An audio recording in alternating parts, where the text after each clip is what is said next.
அருட்பெரும் ஜோதி அருட்பெரும் ஜோதி தனிப்பெரும் கருணை அருட்பெரும் ஜோதி எல்லா உயிர்களும் இன்புற்று வாழ்க.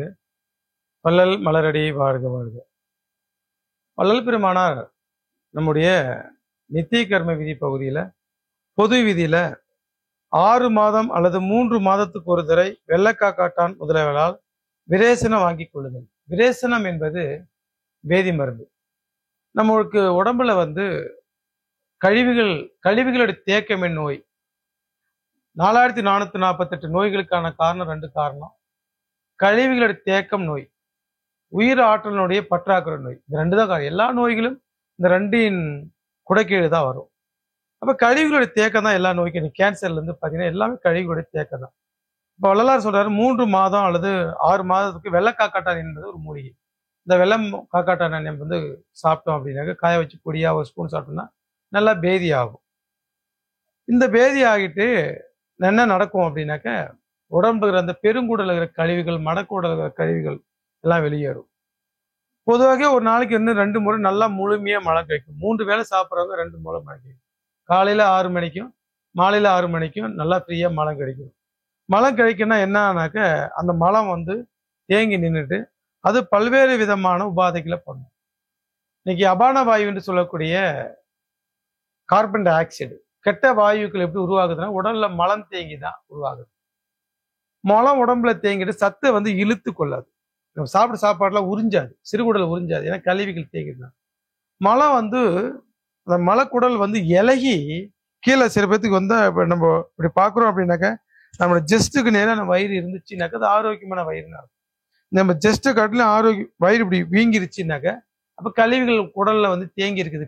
குடல் பெருங்குடலா ஆகிவிட்டது அப்படின்னு பொருள். அப்ப கழிவுகள் தேங்குது அப்படின்னு பார்த்துக்கு. நீங்க எல்லாத்தோடைய வயிறு நம்ம பாத்தீங்கன்னா இன்னைக்கு பெரும்பாலான வழிகள் எல்லாம் கழிவுகள் தேங்கி அவங்களுடைய மார்பகத்துக்கு பெருசாதான் உடல் அமைப்பு அமைகிறது. அப்ப அவங்களுக்கு கழிவுகள் தேங்கி லிவர் அடி வாங்குறதுன்னு பொருள். அதுக்கெல்லாம் இந்த பேதி மாத்திரை மிக மிக துணையா இருக்கும். பேதி மாத்திரை எடுப்புக்கொள்ள வாதம் சமநிலைப்படும். உடல்ல பேதி எடுப்பதனால அதிக முறை பேதி போவதனால உடல்கிற வாதம் தணிஞ்சு வாயு தணிஞ்சு சமநிலைப்படும். அது மட்டும் இல்ல, உடம்புல அணுகுகின்ற எந்த நோயா இருந்தாலும் வராது. ஒரு வருஷத்துக்கு 2 முறை பேதி மாத்திரையும், மாசத்துக்கு வாரத்துக்கு 2 முறை எண்ணெய் தேய்ச்சி குளிக்கிறதுக்கும், மாதத்துக்கு 2 முறை தாம்பத்தியமும் வைத்துக் கொண்டால் தினம் 2 முறை மலம் கழிக்குது. தினம் 2, வாரம் 2, மாதம் 2, வருஷம் 2. தினம் 2 முறை மலம் கழிக்கணும், வாரம் 2 முறை எண்ணெய் தேய்ச்சி குளிக்கணும், மாதம் 2 முறை தாம்பத்தியம் இருக்கணும், வருஷத்துக்கு 2 முறை பேதி எடுக்கணும். 4 முறைகளில் 2 பயன்படுத்தி வந்தீங்கன்னா நம்ம 4448 நோய்களுக்கும் நம்ம விடுபடலாம். பொதுவாகவே நம்ம பேதி மருந்து எடுப்பதனால என்ன நன்மைகள் அப்படின்னு பார்க்கும்போது வாத நோய்கள் தீங்கும். இன்னைக்கு முட்டி வலி, கைகால் வலி, இடுப்பு வலி, பசி எடுக்கல, செரிமான கோளாறு, இது எல்லாத்துக்கும் பயங்கரமான தீங்கு. உடல்ல கழிவு தேங்கினோடனே இந்த மாதிரியான கோளாறுகள்லாம் வரும். இப்போ நீங்க பேதி மருந்து எடுத்து கண்ணாடியில் போய் பார்த்தீங்கன்னா உங்க முகமே பொலிவு அடைஞ்சதை நீங்க பார்க்க முடியும். அதுக்கடுத்தது உடல் வலிகள். ஸோ உடல்ல வலி, குத்துற வலி, குடம்புற வலி, அங்க முட்டி வலி, இடுப்பு வலி. இன்னைக்கு பாத்தீங்கன்னா வலி இல்லாதவர்கள் நீங்க 40 வயசுக்கு மேல பாத்தீங்கன்னா எல்லாருக்கும் வலிதான். அந்த வலிக்குது, இந்த வலிக்குது. இந்த வலிகளுக்கு எல்லாமே நீங்க 4 மாதம் இல்ல 6 மாதத்துக்கு ஒரு மாதிரி பேதி எடுப்பதனால சரியாகும். கழுத்து வலிகள், கழுத்து முதுகு. கழுத்து வலி என்பது இந்த C1, C2, C3 கம்ப்ளைண்ட். முதுகு வலி என்பது இந்த L4, L5 வலிகள். இந்த வலிகள் எல்லாமே பாத்தீங்கன்னாக்கா நிறைய ஆகும். நாட்பட்ட தலைநோய்கள் வரும். சில பேர்த்துக்கு வாதம் 84. இப்ப 84 வகையான வாதங்களுக்கு என்ன காரணம்னாக்க நம்முடைய கழிவுகளுடைய தேக்கம் தான் காரணம். குடல்ல கழிவுகள் தேங்கி இருப்பதனாலதான் 84 வகையான வாதங்கள் வருது. அப்ப 84 வாதங்கள் வாயுக்கும் நீங்க ஒரு வருஷத்துல ஒரு 3 முறையோ இல்ல 2 முறையோ பேதி மருந்து எடுத்தீங்கன்னாக்க அந்த வாத நோய்கள் வராம போகும். நீங்க 100ல ஒரு 95% பீப்புளுக்கு எல்லாத்துக்குமே ஏதாவது ஒரு வாதம், முடக்கு வாதமாகலாம், இடுப்பு வாதமாகலாம், முட்டி வாதமா இருக்கலாம். எல்லா நோய்களுக்கும் இந்த சின்ன சின்ன குழந்தைகளுக்கு எல்லாம் பார்த்தா குடல் புழுக்கள், நாடா புழுக்கள்னு சொல்லுவாங்க. அது நல்லா வளர்ந்து கழிவுகள் தேக்க அதிகமா மழை ஃப்ரீயா குழந்தைகள்லாம் போகாது. ஸ்கூல் போயிட்டு அவசரமா ஸ்கூல்ல பிள்ளைங்களுக்கு கிளப்புறதுனால ஃப்ரீயா மோஷன் போகாது. அங்கேயும் போயிட்டு டீச்சருங்களை மிஸ் எல்லாம் திட்டத்தினால அங்கேயும் போகாது. அவங்களுக்கு எல்லாம் இந்த மாதிரி பேதி மருந்து எடுத்தீங்க அப்படின்னாக்க அந்த குடல் புழுக்கெல்லாம் வெளியே வந்துடும். அதனால நல்லா பசி எடுக்கும். சாப்பாடுகள் வந்து சிறுகுடல் போகும். அந்த கழிவுகள் தேங்கி இருப்பதனால தான் அந்த குழந்தைகளுக்கு பார்த்தீங்கன்னாக்க புழுக்கள் வந்து அதிகமா இருப்பதனால தான் குழந்தைக்கு பசி எடுக்காது. இன்னும் சில குழந்தைக்கு பார்த்தீங்கன்னா மலத்துல சின்ன சின்ன சின்ன சின்ன புழுக்களா வரும். இதெல்லாம் என்ன காரணம் பார்த்தீங்கன்னா, அதிகமா சின்ன பிள்ளைங்க ஒரு 15 வயசு வரைக்கும் வளர்ற பிள்ளைங்களுக்கு இனிப்பு சுவை ரொம்ப பிடிக்கும். அதனால அதிகமா இனிப்பு எடுப்பதனால இந்த மாதிரி புழுக்களை வந்து உருவாகும். அவங்களுக்கு நம்ம 6 மாசத்துக்கு ஒரு டைம் கண்டிப்பா வந்து பேதி மாத்திரை எடுக்கணும். அப்ப தோல் நோய்கள் நீங்க பார்த்தீங்கன்னா எல்லா பாதி பேருக்கு தோல் நோய் தான். சொறி, சிரங்கு, இந்த தோல் நோக்கி அரிச்சு எடுக்கிறது. ஏன்னா ரத்தத்துல வந்து இந்த கழிவுகள் தேங்கி கலந்திருப்பதனால, அந்த ரத்தத்துல அழுக்குகள் சேர்ந்திருப்பதனால அவங்களுக்கு வந்து தோல் ஸ்கின் கம்ப்ளைண்ட் எல்லாம் வரும். அப்ப ரத்தம் கெட்டு போச்சுன்னு அர்த்தம். நமக்கு ஒரு அரிப்பு எடுக்குதுனாவே அப்ப என்ன அர்த்தம்னாக்க ரத்தம் கெட்டு போயிடுச்சு. ரத்தம் கெட்டு போயிட்டு ரத்தத்தை சுத்தி பண்ணி சொல்லி நம்ம உடம்பு சொல்லுகின்ற ஒரு வாய்மொழி தான் நமக்கு வந்து அரிப்பு. ஸோ அது வந்து இந்த தோல் நோய்கள் எல்லாம் இந்த பேதி மருந்து எடுப்பதனால சரியாகும். அதாவது குடல் சம்பந்தமான நோய்கள் நீ குடல் பார்த்தீங்கன்னாக்க குடல் வாதம்னு சொல்லுவாங்க. 84 வகை வாதத்துல குடல் வாதம் ஒரு முக்கியமான வாதம். அதாவது உடல் வந்து பொறுமி வயித்தால போகும். சாப்பிட்ட உடனடியா நினைக்கழிச்சல் என்று சொல்லுவார்கள் சித்த மருத்துவத்துல. சாப்பிட்ட உடனே போய் பாத்ரூம் போவாங்க. நினைக்கழிச்சல். அடுத்தது அந்த குடல்ல வந்து கேஸ்ட்ரிக் வாயு வந்து உருவாகும். இந்த குடல்ல ஹைட்ரோகுளோரிக் ஆசிட் வந்து லிவர்ல உருவாகிறதுனால அந்த லிவரில் என்ன பண்ண அதிகப்படியான பித்தப்பை அதிகப்படியான ஹைட்ரோகுளோரிக் ஆசிடை வாங்கி இறப்பையில செலுத்தும் போது அந்த இறப்பையில இருக்கிற அந்த உட்புறங்கள் எல்லாம் புண்ணாக்கிவிடும். புண்ணாக்குறதுனால அந்த அபான வாயு கீழ்நோக்கும் கால் வந்து மேல் நோக்கு காலா மாறி இங்க தமரக வாயு நெஞ்சை வந்து அடைக்கிறது. நீ ஹார்ட் அட்டாக்னு சொல்ற பாதி பேத்துக்கு பார்த்தா தமரக வாயு தான் வந்து அடைச்சிட்டு தான் ஹார்ட் அட்டாக்னு சொல்றாங்க. அது மேல் நோக்கு கீழ் நோக்கிற போற கார்பன் டை ஆக்சைடு மேல் நோக்கா போயிட்டு அந்த வாயு பிடிக்கிறது. இங்க இதை வந்து கபாலத்திலையும் போய் பிடிச்சிக்கும். கபாலத்துல படிச்சுட்டா மண்டை கோளாறாகும்.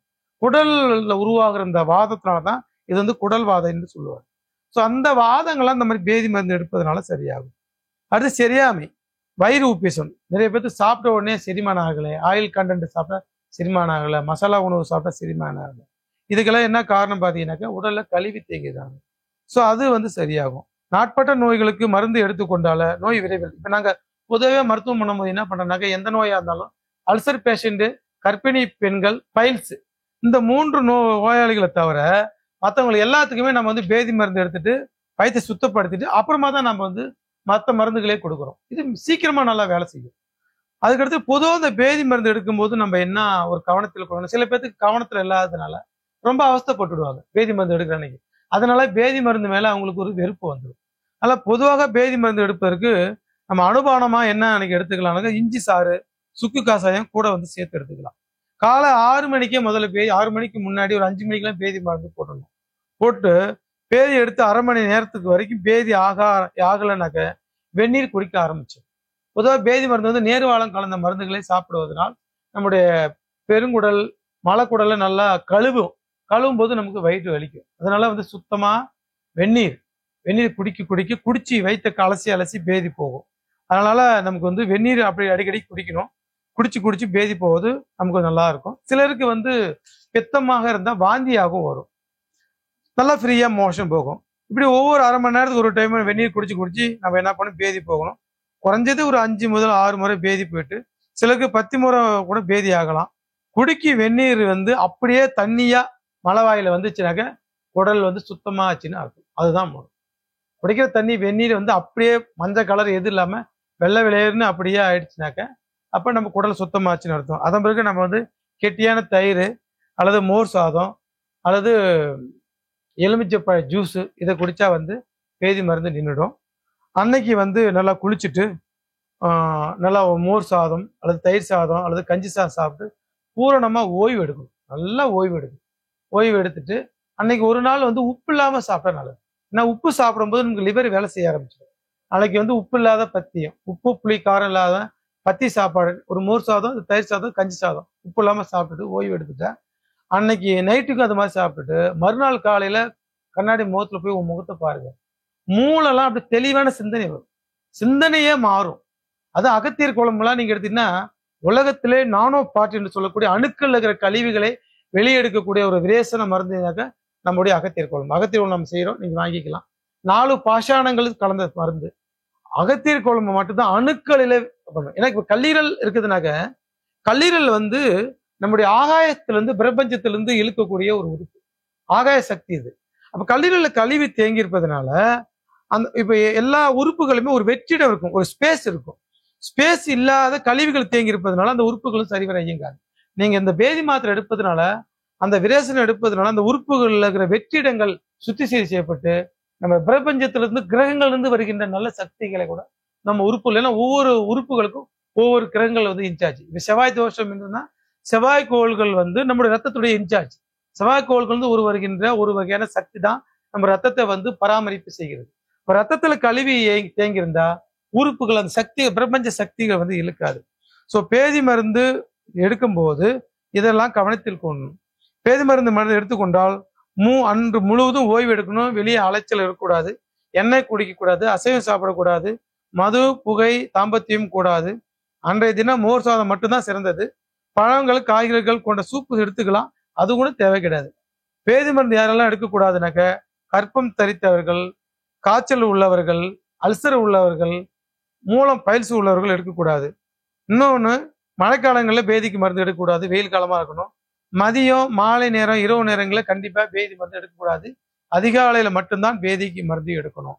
ஸோ இதெல்லாம் கவனத்தில் கொண்டு வரணும். நான் என்ன ரெக்கமெண்ட் பண்றேன்னாக்க ராஜ பேதி மாத்திரை என்று நாட்டு மருந்துகள்ல விற்குது, அதை நேர்வாழ கலந்து வந்து பயன்படுத்திக்கலாம். நாம வந்து இந்த கடுகுரோகின் மாத்திரைன்னு போடுறோம், அகஸ்தியர் குழம்பு போடுறோம், கடுகுரோகின் மாத்திரைன்னு போடுறோம் பேதி மருந்து. இதை நீங்க வாங்கியும் நீங்க வந்து பயன்படுத்திக்கலாம். ஸோ இது போல மருந்துகளை பயன்படுத்தினா இது கூட நாங்கள் வந்து நிறுத்துற மருந்து, வசம்ப சுட்டு கறியாக்கி அதை வந்து பொடி பண்ணி கொடுக்குறோம். அதை நீங்க தேனில் குழப்பி சாப்பிட்டா பேதி உடனடியாக நின்றுடும். அதனால இன்னமும் அதிகபட்சமா பேதி எதுக்கும் நிக்கல அப்படின்னாக்க டீ தூள் ஒரு ஸ்பூன் போட்டு 2 டம்ளர் தண்ணி போட்டு நல்லா கொதிக்க வச்சு ஒரு டம்ளரை வந்த பிறகு வடிகட்டி அந்த வரக்காப்பி சர்க்கரை எதுவும் கலக்காம குடிச்சிங்கன்னா டக்குன்னு வந்து உங்க பேதி வந்து நின்றுடும். அதனால அந்த பேதி மருந்து எடுப்பது மிக மிக ஒரு ஆரோக்கியமானது. உடல் உறுப்புகளில் இருக்கிற கழிவுகளை இந்த ஸ்பேஸ் அடைச்சிக்கும். அந்த கழிவுகள் எல்லாம் எடுக்கக்கூடியது நம்முடைய பேதி மருந்து. 4 மாசத்துக்கு ஒரு முறை எடுப்பது உத்தமம். அகத்தியர் குழம்பு எடுத்து உங்க பேதி மருந்து சுத்தப்படுத்தினா மிக மிக மிக மிக உயர்தரமான பேதி மாத்திரை அகத்தியர் குழம்பு. கௌசிகர் குழம்பு இருக்குது, அகத்தியர் பெருங்குழம்பு இருக்குது. அகத்தியர் குழம்பு நார்மல் குழம்பு எடுத்தாவே அருமையா வேலை செய்யும். உடம்புல எல்லா கழிவுகளையும் வெளியேற்று உடல் மிக ஆரோக்கியமா இருக்கும், புற்றுநோய் வராது. அதனால பேதி மருந்து வள்ளல் பெருமான் சொல்ற மாதிரி பேதி மருந்து எடுத்து ஆரோக்கியமாக வாழ வேண்டும் என்று உங்கள் அனைவரையும் இதன் வழி கேட்டுக்கொள்கிறேன். நன்றி, வணக்கம். அருட்பெரும் ஜோதி, அருட்பெரும் ஜோதி, தனிப்பெரும் கருணை, அருட்பெரும் ஜோதி. எல்லா உயிர்களும் இன்புற்று வாழ்க, வள்ளல் மலரடி வாழ்க வாழ்க.